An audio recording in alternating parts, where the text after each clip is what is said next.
Are you tired of self-doubt holding you back? Have you ever wished you could have the confidence to face your fears, go after your wildest dreams, and the tools necessary to live your best life? Hey there, amazing listeners. I'm your host and author of How to Grasp Confidence and Own Your Power. And I've made it my mission to help you break free from self-doubt and embrace confidence. Subscribe now and join us as we unlock the secrets to unshakable self-assurance. Let's dive in.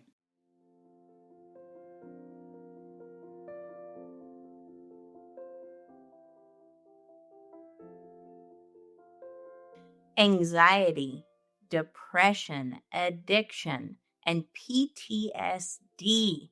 Millions of people right now are struggling with challenges just like these, often in silence. And they feel like there's no way out. And maybe you've been there, right? So you can relate to this. But what I want you to keep in mind, everybody who's listening to this right now, is that there's a way for our brain to heal naturally. And today we have the privilege of speaking with a true pioneer in the field of mental health, Dr. Fredric Schiffer. Now, he's a best-selling author, psychiatrist, and researcher, and he has spent decades uncovering groundbreaking insights into how we can rewire our minds for lasting change. His book, Goodbye, Anxiety, Depression, Addiction, and PTSD, explores the science of dual brain psychology and provides real practical strategies to take back control of mental health. Dr. Fred, welcome to the show, my friend. Pleasure to be here. Well, this is such a compelling topic, right? And oftentimes when we look at things like depression, we look at things like anxiety, PTSD, addiction. What's interesting, and I would love your opinion on this, I think a lot of the root cause to this is some trauma, right? Mhm. Yeah. What do you think about that? I would love to hear some insights because maybe people have one, but they don't have all, and they're thinking, "What is there a root to all of this?" So I would love your take on the trauma aspect. Yes.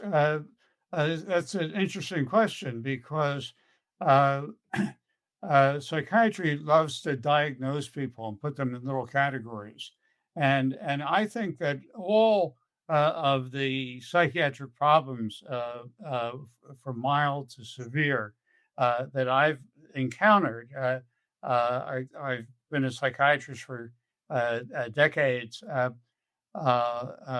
at Harvard and I have a private practice, and and um, and what I have found is that trauma is the only cause for these problems. Now, there may be, people I haven't met, and there may be other causes, but what I find is that trauma, and usually trauma that the person doesn't identify as a trauma. So they're usually early traumas in the people that I see, because I'm not seeing people from Ukraine now or Gaza. I'm seeing people in the Boston area who haven't experienced in, uh, catastrophes generally. I mean, so a few have, but most of the traumas that I see in my practice, and I think are very common in the world, are uh, uh, early traumas with maybe a parent who's ridiculing or absent, or uh, uh, a sibling who's bullying, or peers are hurtful. And interestingly, what happens is if a parent is hostile and critical to a small child, then the child has trouble when they go to school, and then they get called dyslexic, and and they feel inferior, and all this is very painful.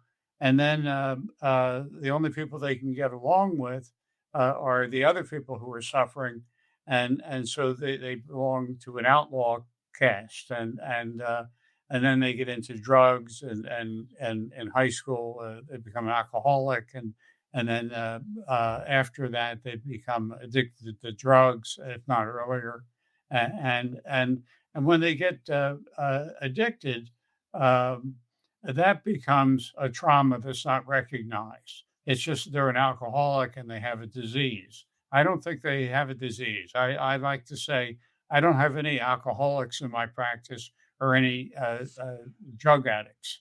I have people who are traumatized who, to deal with their trauma, have turned to alcohol or drugs.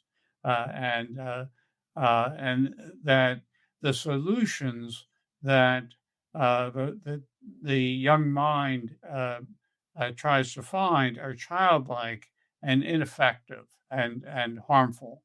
And but the when the person becomes an addict, they forget or they're not aware that they were traumatized early on, and that their present condition is the result of years of a snowballing trauma. Wow, this resonates so much with me. Growing up, and I've been, pretty open about this in my first book, How to Grasp Confidence and Own Your Power. I had a lot of trouble in school, right? Hmm. And I'm not saying I'm the smartest person in the room, but I can hold my own. But during the school years, I was actually misdiagnosed. I was diagnosed with a learning disability. Hmm. And I didn't have, you're talking about the dyslexia and these type of Yeah. things. I actually didn't have that as an issue, but what I did have was trauma at home. So I had an alcoholic father, and Hmm. he was emotionally absent, physically absent, and when he wasn't, you wished he would was kind of thing, right? Right. So for a long time, during my early formative years, school was the source of trauma for me, right? And it thankfully didn't lead to addiction, addictive behavior. Hmm. But what it did lead to was depression and anxiety, a Right. feeling like a lack of self worth. And Right. because I never addressed these root cause things, they happen so young in life. Often they Right. kind of forget about them or sweep them under the rug sometimes. And then, just like what you're saying, you start to hang around the wrong people, do the wrong things, Hmm. associate with the wrong crowd, right? Yeah. And then it can lead to something else. So this is really important for a lot of people to hear Yeah. because And these, it ruins a person's life. yes, And it's very hard to get out of it. And even when someone comes to see me, it's a lot of work to get them to uh, understand that and to turn that around. It's that the children blame themselves for everything. So if your father's alcoholic, the child blames themselves that they're not. If they were a better child, father would stop drinking, or if the parents get divorced, it's the child's fault. The children always blame themselves, and it adds to their trauma and their injury and their insecurity. yes. And for me, it came, to a deep seated belief of, again, not feeling like I was smart, not feeling like I was worthy. And Right. it really wasn't until I think it was my sophomore year in high school was the first teacher that said I was a good writer. And that was the first time ever in school up until that point Yeah. when I actually felt capable and smart. It's Right. Right. incredible how much it can hold you back.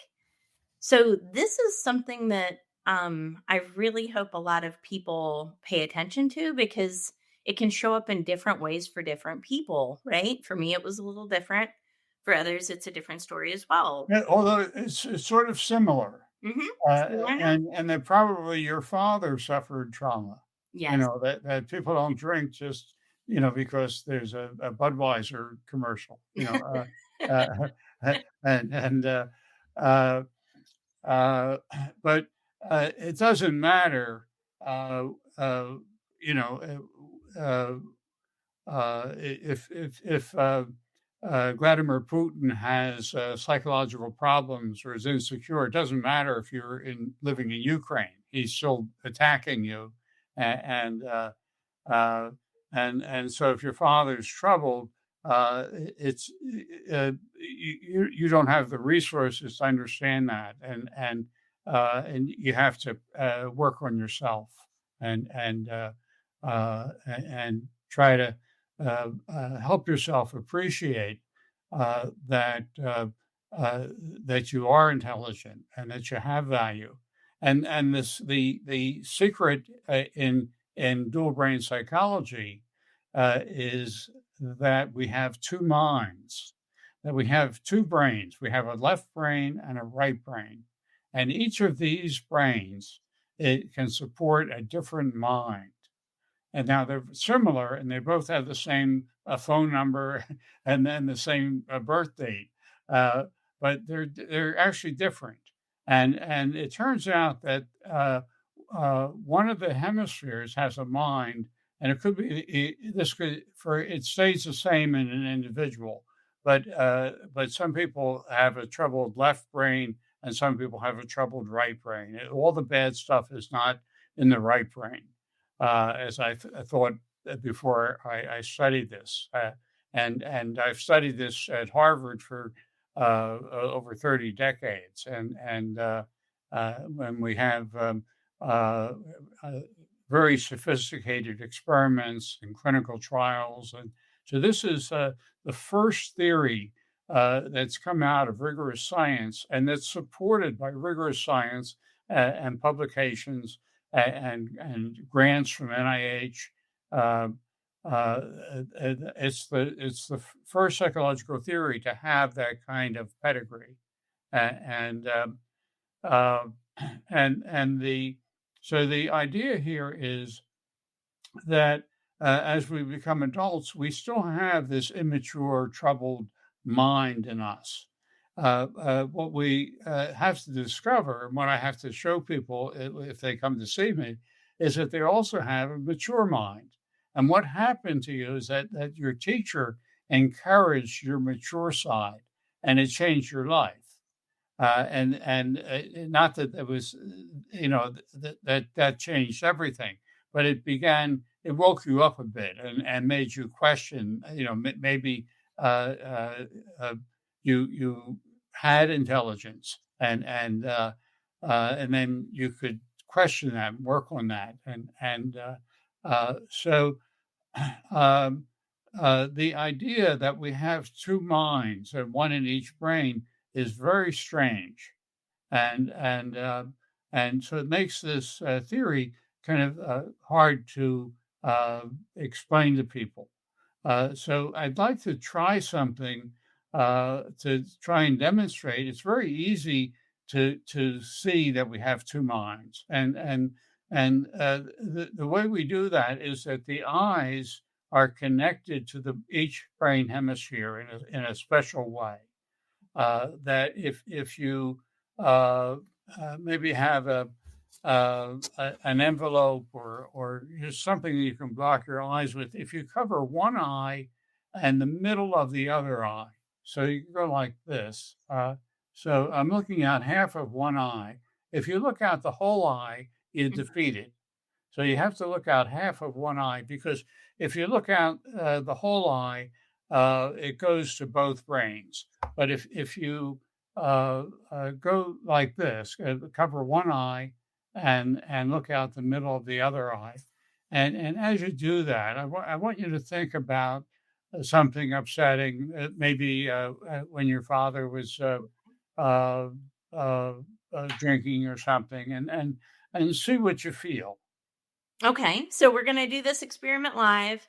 And everybody who's listening or watching this right now, grab a piece of paper. Let's do this together. So the first step is to, number one, think of something that sparks some traumatic feelings, something Yeah, that's, yeah, or it could be, if we can't think of something like that, something that gives us anxiety or depression yeah, or yeah. sadness. And I think not. It doesn't have to be something catastrophic, or if you've had some catastrophic experiences, I wouldn't recommend bringing them up. But something that would arouse some degree of anxiety, so we can test this uh, without injuring you. Well, Yeah. I'm a business owner, so I have a couple sources of anxiety at any given time. So Okay. Yeah.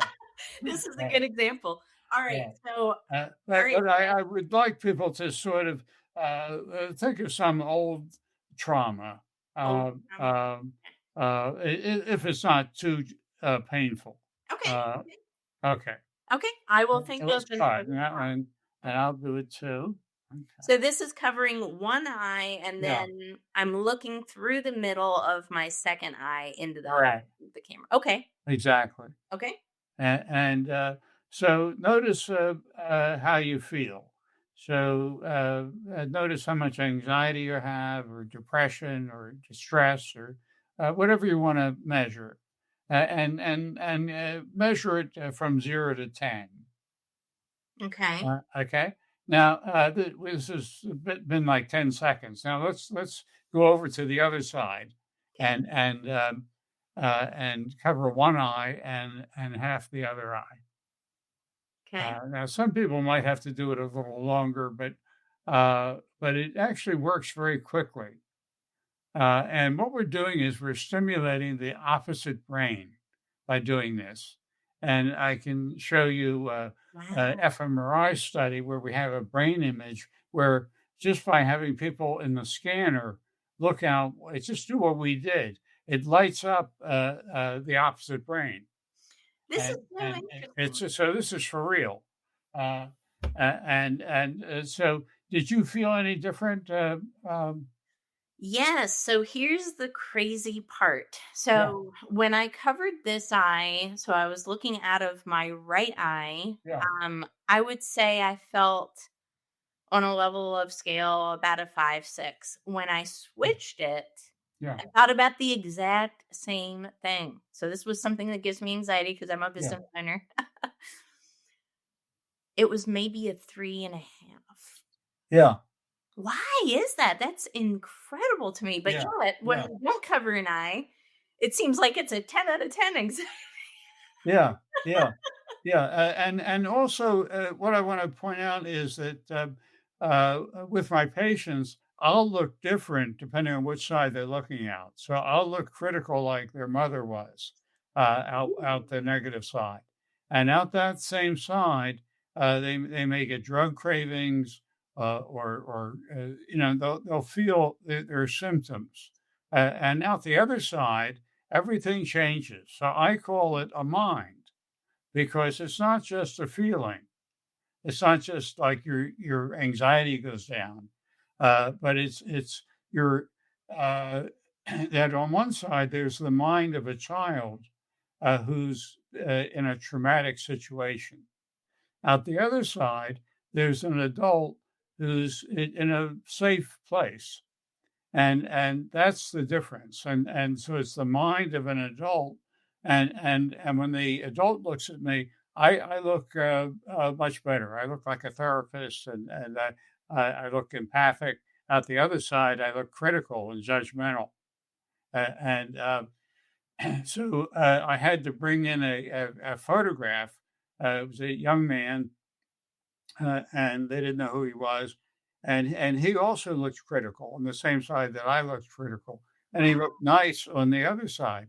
And I explained that it was a photograph of Winston Churchill as a young man, and so he has a public persona as a friendly person, and he conquered Hitler, and so he's heroic, and so that there was a reality. It wasn't just whatever they felt was the reality, but in other words, whether I'm critical and judgmental or empathic and supportive, who knows? Only I know, right?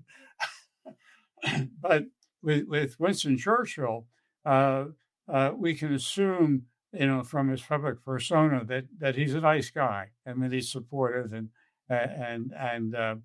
um, and that there's a even though we can have different perceptions, there may actually be a reality, and the reality is that you are intelligent, and the perception that that you're inadequate, you caused your father's drinking. You didn't tell me that, but I'm just assuming that sort of thing, or that traumatized children have these distorted perceptions Mhm. that continue into adulthood, and some people are dominated by their immature mind. And now that you apparently were able to develop your mature mind and have your mature mind dominate. And there might have been, some therapy that you went through or something that happened to you that allowed that to happen. But people who are on the street, homeless and taking fentanyl. These are people that their immature mind has taken over, and they don't even know that they have a mature side. I can elicit it, and in a study that we're doing to treat fentanyl addiction with severe fentanyl addicts, we're getting very good results in about half the subjects, and about half the subjects are getting the active treatment and not the placebo treatment. And so we I don't know who's getting which at this point, but we know that a number of fentanyl addicts are doing extremely well. Wow. The power of mind is so real. Yeah, Now, I'm interested in the study that you're doing, right? Because this is yeah, really groundbreaking research. This could not only, change people's lives, but this is absolutely going to save so many people's lives, right? yeah, What's interesting is the power of the mind, even with the placebo effect, right? Because we know the placebos do work on a right, certain amount, percentage. It's not sure. ever 100%, but it does show to be somewhat effective. It is interesting. So you don't know this is, I would guess, a double blind experiment of some That's sort, right. right? Yeah, Okay, so double blind experiment. You don't know which recipient, which person is taking right. your, prescribed healing method versus the placebo. But I'm sure you see an uptick of improvement in both. No, there are about half of the Yeah. participants are doing poorly. Oh, really? And they'll drop out, Wow. they don't decrease their dose, and they're depressed, and they're sort of miserable. Wow. Now, there is a placebo effect, Mhm. and they probably have about a 30% improvement. Whereas the other group has like a 90% improvement, Wow. and there, I don't have the results, and half the study is done at McLean Hospital, and half at my site, um, and um, so we don't have the actual results now, but we do have results from a phase one study. So these both of these studies are funded by the National Institute for Drug Abuse. Mhm. And right now, NIH is sort of being shut down, but we are far enough through our study that we'll be able to complete our study. But in our phase one study, we just studied craving, and at that time there wasn't any fentanyl; it was all heroin. And what we found was that we treated people with a light. I'll show you. Uh, uh, so this is an LED Mhm. that you turn it on. You put it on the forehead over the positive hemisphere. If you put it on the other hemisphere, they'll feel symptomatic. And so this light stimulates the mind of one brain hemisphere. It does Now, the same thing that the envelope does, but it's more powerful. so for example, when, I covered up my left eye and was looking out my right side, Right. I felt a little bit more anxiety, right? Yeah. Than when I switched it. So for this that you're talking about, this light, would you put that on the I right would put it on side? your right side. You would Yeah. put it on the right side. So Yeah. the side Yeah. that is more Yeah. that feels it more. I see. Yeah. Exactly. Right. Right. Wow. And I have a new device that I have two lights, and one pulses slowly to inhibit the negative hemisphere, and it's more powerful than this device. It's a novel device that we have a new patent for that's been issued, and uh, uh, and so we have an FDA breakthrough designation, and then I started talking in our first study just for craving. Uh, we on a 10-point craving scale for opioids, the active treated group went down 5.5 points, or maybe it is 5 points, and the placebo group improved 1.5 points. So they came down like from 8 down to 6.5. Now at 6.5, you can still use. If you come down 5 points from 8, you're down to 3, and you're not going to use at 3. And what we found was that there were 10 subjects who were using when they came into the study. And at McLean Hospital, 5 of them were treated there, and they did very well. At my site, they didn't do well. They had like a flat line. They didn't necessarily do worse, but um, and so the FDA wanted to know why that was. So I looked into it. We didn't realize when we wrote the paper why it was. And it turned out that the 5 people who went to McLean Hospital, 4 out of 5 got active treatment, 1 got sham, and the 1 sham dropped out. So he didn't really get counted. So they were counting 4 people who got active treatment, and they greatly reduced their heroin use. At McLean, 4 out of 5 got sham, and so they didn't improve their use, and that was why, because they got sham rather than active. So it did actually affect not only craving, but also use.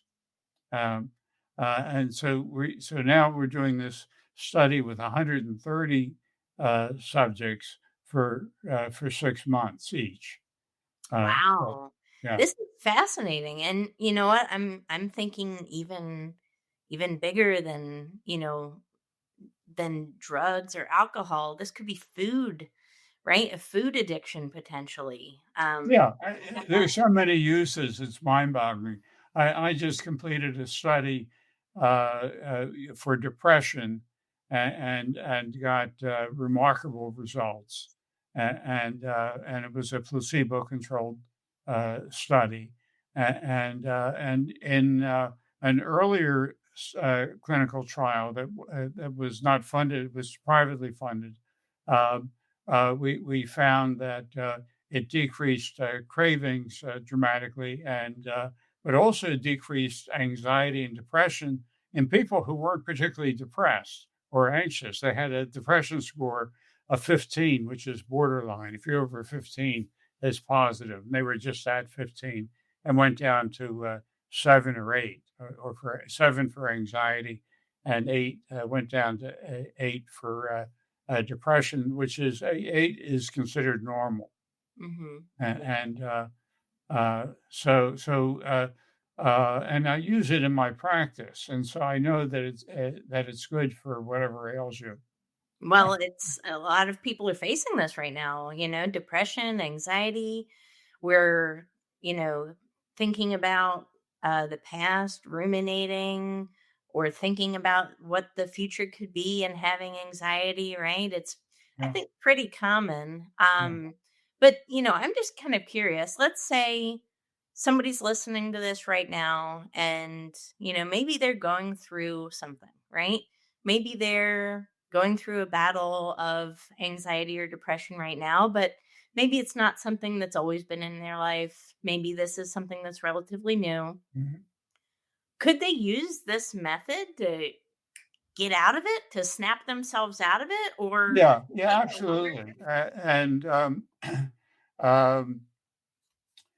that uh, uh, I I was going through a stressful time about 10 years ago, and I would use I'd just go like this, and it would just snap me out of it, and I would do it until I could get a feeling that now I can handle this, and Okay. and so I would say whether it's a new anxiety or an old anxiety, once you determine which side you feel better on, use it. So if you have a piece of junk mail, use it and hold it up and look out your good side, and you only need to do it until you can say, "No, I can handle this." And once you have that experience of, "No, I can handle this. I'm competent, and I can deal with this," uh, it stays with you. That a positive experience is um, a um, it's the opposite of a trauma. It's a reinforcement and a positive enhancement. And so if you're feeling depressed, that's a trauma, and that feeds on itself. If you feel well, if able to induce wellness, um, then that's uh, uh, an enhancement, and it's the opposite of a trauma, and has positive effects on your brain and on your behavior and your life and your relationships, and so so I think just doing that can be immensely helpful. Once we finish the study, if we get FDA approval, then the LED device will be helpful. The things that are being sold on the internet aren't the right parameters. This light was developed at MGH and at the Mass General Hospital in Boston, and has parameters that the leader and this is called photomedicine and photobiomodulation, and uh, uh, that the person who helped me was Michael Hamlin, who's the world's authority on this, um, I just one day made a cold call to them, and I knew a little bit about this kind of light. It's near infrared light, and wanted to know whether we might use it on the forehead. And turned out we could, and we did the first study in around 2007 for anxiety and depression, and got great results. Oh, And I've been using it since. Um, wow. uh, That's so inspiring. And it's good to know that you can break this and get out of it. Because honestly, some days you just need a pattern interrupter, something that's going to get you out of that record player from keep yeah, spinning around. And this yeah, is a good way to do that. So I encourage everybody today, number one, you've got to get Dr. Fred's book. Everybody, go to. yeah. Here's my book. Let me hold it up. Now, am I too dark? It looks like on the screen. Oh, it's fine, we can see it, Okay. but I'll make Okay. sure to put the link as So well. here's my book, and it's on Amazon. You Uh, go to Amazon right now because there's so many people out there who are searching for hope for depression, who are searching for hope for anxiety, who want to get out of the cycle of addiction, break their traumas, step into the best versions of And themselves. these are some sunglasses that we have, and we have a new model, and I call them Dr. Schiffer's stress reducing sunglasses. And so they should be available soon. Oh, And, I'm going to have and, to get a pair. and it does the same thing as the envelope, but you can walk around with it and wear it for a while. So if you need constant therapy, which I think I do, I'll be getting. Okay. I might have to get Uh, 2 pairs. and then the other thing is that the most important uh, treatment is dual brain psychology, dual brain psychotherapy. And what I do in that instance is I have the person wear these different sunglasses and to stimulate each mind. And I'll talk to the little girl or the little boy, and we have a conversation and we do therapy.